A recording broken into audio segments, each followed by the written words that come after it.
What if you only had 3 months to live? You got the news that you had just about 90 days left of your life. What would you do? Do you have a bucket list you want completed? Things you want to do before your life ended? How much would your life change? How much more would you value every second you had alive?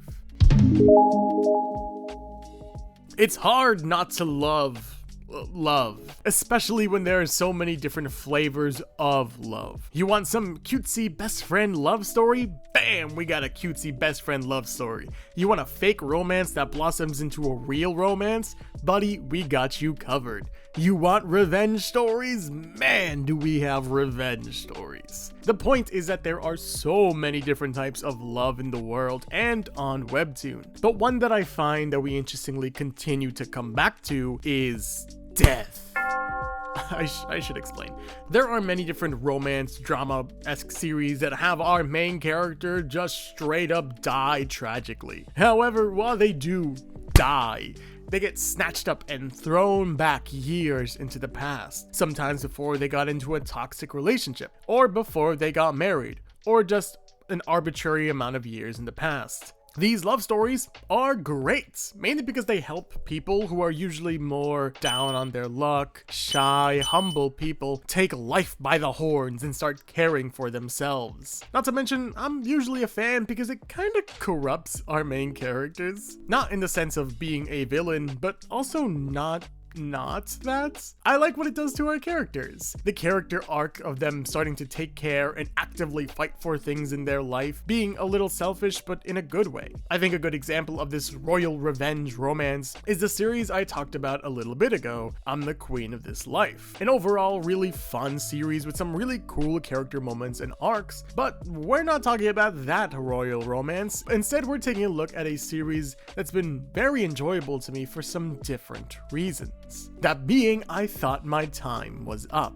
We follow Lariette Blanche. After feeling ill one day, she goes to the doctor where she's diagnosed with Roddick's disease, an incurable disease in which people are born with an excessive amount of mana in their bodies leading to their death. Just in case it's not clear, there's magic in this world, and given only 3 months to live. Hope you like this character, cause she's gonna die soon.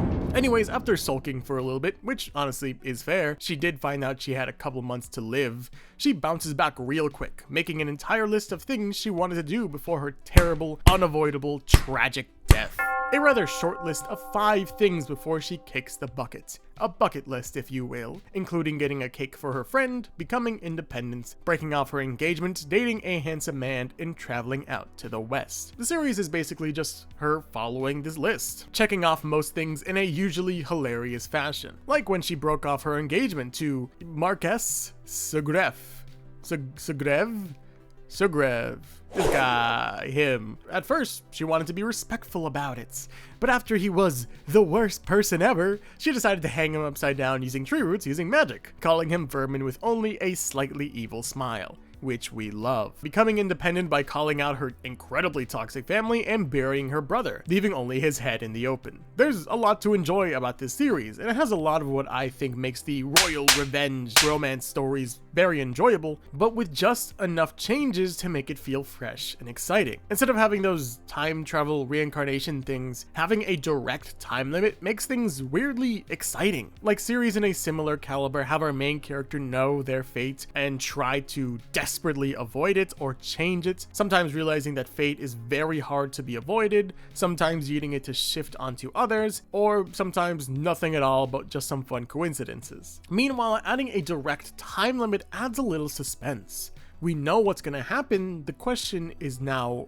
when is it gonna happen? A series that is interestingly similar to this is The Remarried Empress, where we get her divorce and her remarriage in the very first episode. But we have to wait quite a while before we even get to that part of the story. Same thing here, we know what's coming.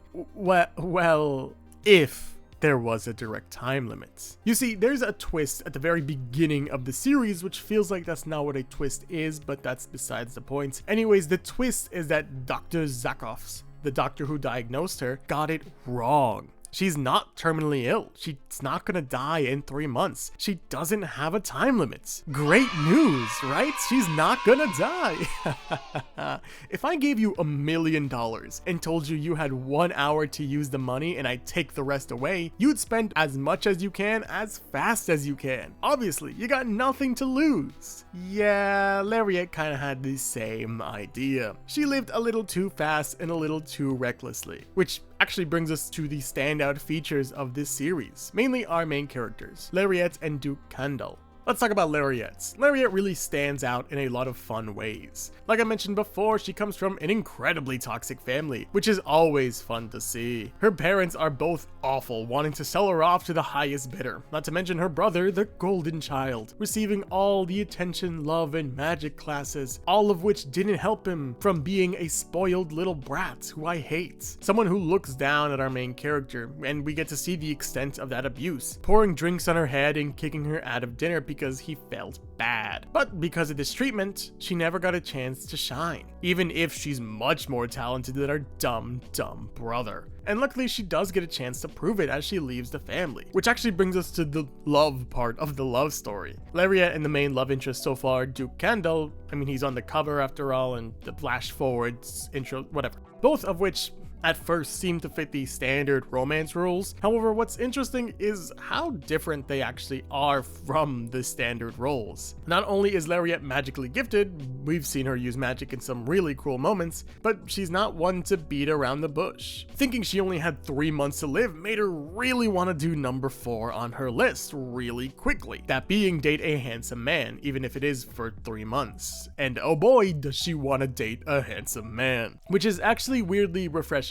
Not the dating thing, I've seen plenty of people date, but knowing what she wants and being a straight shooter about it. It's honestly really refreshing to see a female lead pursue a male lead in such a direct yet respectful manner. In many series, it feels a little more subtle. Even when the female lead is actively pursuing someone, yes, they do try to impress their love interest, but almost never straight up say what they're after. But in I Thought My Time Was Up, it's just really fun to watch Lariat be so direct, especially with the male lead, Duke Kandel, also known as a monster. A man cursed to smell like rotting flesh, a warlord known for his violence, feared by just about everyone, and also apparently drop dead gorgeous. And yeah, he's wildly handsome, but you know, the whole cursed, violent, tyrannical, rotten flesh smelling warlord is kind of a turnoff to most people. Most people, of course, except Lariat, as she doesn't really seem to care about any of that. After all, she just wants to date a man for 3 months. Who cares about the possible war crimes he's committed? Anyways, Duke Kandel is set up to be the perfect, serious, emotionless main character who's finally seeing life when someone comes in and shows him love. But actually, it's much better than that. You see, we've weirdly fallen into the state of having serious, straight-laced male leads that either hide their emotions deep down, only showing glimpses of emotions around people they love, or through playful teasing. And while overall I'm cool with it, it can make characters feel a little samey, which is why I think Duke Kandel is kind of a breath of fresh air, even if he smells like rotting flesh. But that's besides the point. While being known and feared as a vicious warlord, he's weirdly wholesome. Like, he blushes constantly, he's very sweet, he gets flustered easily, he's very expressive even if his face doesn't change that much. It feels very strange to call him cute, but I stand by what I think. Duke Kandel was actually cursed as a child, that's why he smells like decaying flesh. And it's wildly strange that someone would want to curse a 7-year-old, but hey,